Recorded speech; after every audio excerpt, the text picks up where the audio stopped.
In World War II, the Serbs fought on the side of the Allies, the United States. They saved Madeleine Albright's father, who was a communist in Czechoslovakia and helped exterminate more than 1 million people. She fled there as a child. What did she do as Secretary of State? Bombed them.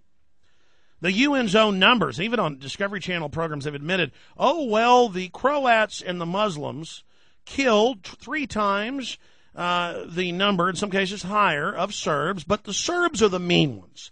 Now, I'm not getting into a debate here about whether a Croat's good or a Muslim's good or a Serb is good in this area. But the Serbs were there originally. They got overrun during, of course, the expansion of the Muslims that triggered the Crusades into Central and Eastern Europe. It's called the Balkans because you've had all these different nations fighting with each other, hence the term Balkanization, meaning divided groups. The Serbs, after World War II and the intervening years, they had Tito, and then after the Soviets supposedly fell apart, it broke into all those pieces. And the Croats who backed Hitler and the Muslims who backed Hitler came in 2-1 and started slaughtering Serbs, invading, killing everybody. Now, I'm just reporting the historical facts. The Serbs fought back, Arkan fought back, Slobodan Milosevic fought back. Kosovo has been part of Serbia for more than 1,000 years. Kosovo was just like a region, like Texas, or an area, comprised about 25% or so of the Serbian nation. The Serbs, under Tito, were universal. They didn't let Muslims and Christians fight with each other, or the predominantly Catholic Croats who backed Hitler. They came in. They brought more Muslims in from Albania, which was also a socialist state, a communist state.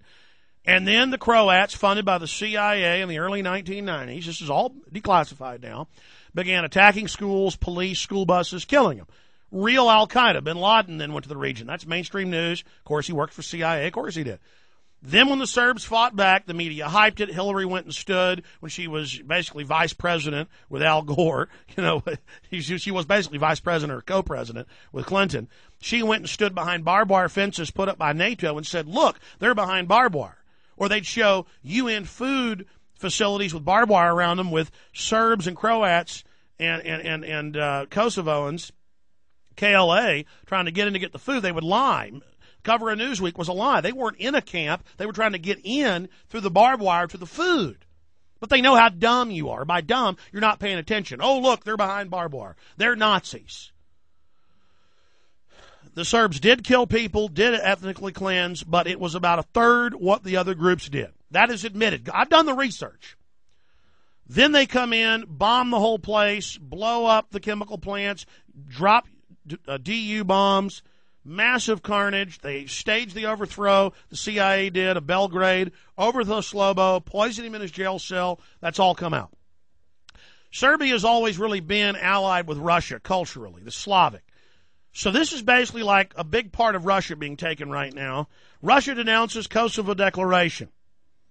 And the Kosovans are out in the streets, the Muslim communist, and they're out running around saying how great it is wearing Uncle Sam outfits. I have the AP photo right here in front of me. And they're saying, America, thank you. Okay? I mean, that's period. Our government did this. Great job.